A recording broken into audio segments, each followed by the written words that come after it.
Bismillahirrahmanirrahim. Assalamualaikum warahmatullahi wabarakatuh. Perkenalkan, saya Lukman Hakim Wahyudi, jurusan Pendidikan Agama Islam kelas PAI 1B, Fakultas Tarbiyah dan Keguruan, mahasiswa UIN Sunan Gunung Jati Bandung. Di sini saya akan memaparkan atau mempresentasikan materi mata kuliah mengenai wawasan Nusantara sebagai konsepsi dan pandangan kolektif kebangsaan Indonesia dalam konteks pergaulan dunia. Baik, yang pertama saya akan membahas mengenai konsep dan urgensi wawasan Nusantara. Secara etimologi, wawasan Nusantara terdiri dari dua kata, yaitu wawasan dan Nusantara. Wawasan sendiri merupakan kata kerja yang berasal dari bahasa Jawa, yaitu wawas.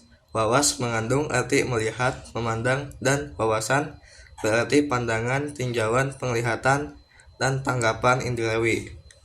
Sementara itu, Nusantara berasal dari dua kata, yaitu Nusa yang berarti pulau. Yang dimaksud pulau di sini adalah bangsa berupa pulau-pulau yang terletak di antara dua benua, yakni benua Asia dan benua Australia, serta dua benua, yakni benua Samudra Pasifik dan Samudra Hindia. Kemudian kata antara dari kata Nusantara, antara diartikan sebagai tanah air Indonesia, yang berarti juga gugusan pulau yang diapit antara dua benua, yakni benua Asia dan benua Australia, dan dua samudra, yakni benua Samudra Hindia dan Samudra Pasifik. Selanjutnya, alasan dibutuhkannya alasan Nusantara. Yang pertama, wawasan pertahanan dan keamanan nasional, mengarah pada pandangan geopolitik negara Indonesia. Pandangan tersebut mencakup tanah air serta segenap wilayah negara Kesatuan Republik Indonesia. Yang kedua, wawasan kewilayahan Indonesia, termasuk pemahaman mengenai batas wilayah Indonesia agar terhindar dari potensi sengketa dengan negara lain. Yang ketiga, wawasan pembangunan, dengan beberapa unsur dalamnya seperti sosial politik, kesatuan politik, pertahanan, serta keamanan negara, ekonomi, dan sosial ekonomi. Yang keempat, konsep ketahanan nasional, konsep ketahanan sosial yang memegang peranan penting dalam perencanaan pembangunan, kewilayahan, serta pertahanan keamanan nasional.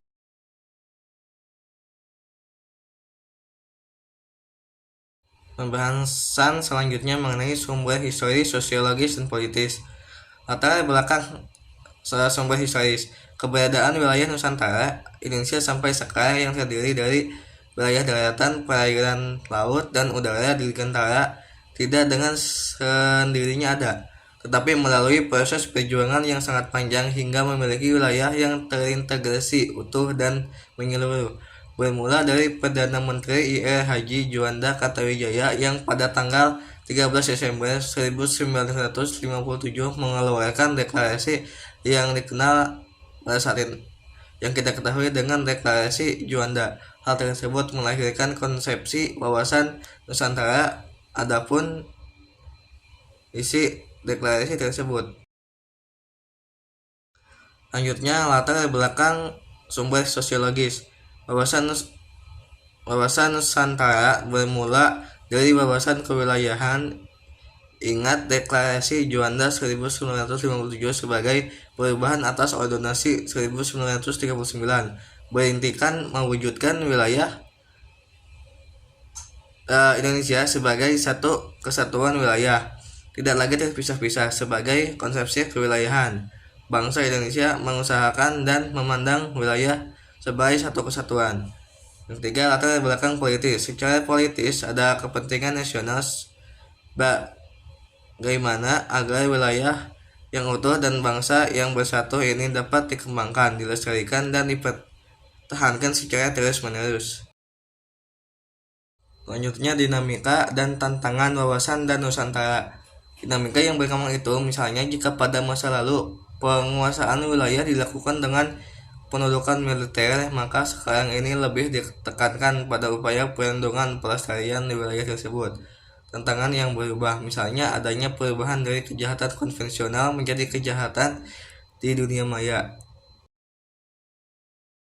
Selanjutnya, esensi dan urgensi wawasan Nusantara. Sebagaimana yang telah dikemukakan sebelumnya, dapat kita simpulkan bahwa esensi atau hakikat dari wawasan Nusantara adalah kesatuan wilayah dan persatuan bangsa Indonesia. Mengapa perlu kesatuan wilayah? Mengapa perlu kesatuan bangsa? Sebelumnya telah diterangkan bahwa sejarah munculnya wawasan Nusantara berawal dari kebutuhan akan kesatuan atau keutuhan wilayah Indonesia yang terbentang dari Sabang sampai Merauke. Yang terakhir, kesimpulan yang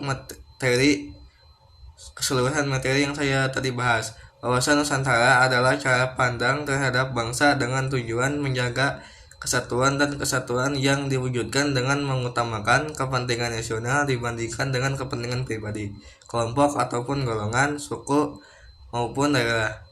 Mungkin sekian pemaparan materi yang dapat saya sampaikan. Semoga bermanfaat. Jika ada kesalahan dan kekurangan mohon dimaafkan. Sekian, wabillahi taufiq wal hidayah. Wassalamualaikum warahmatullahi wabarakatuh.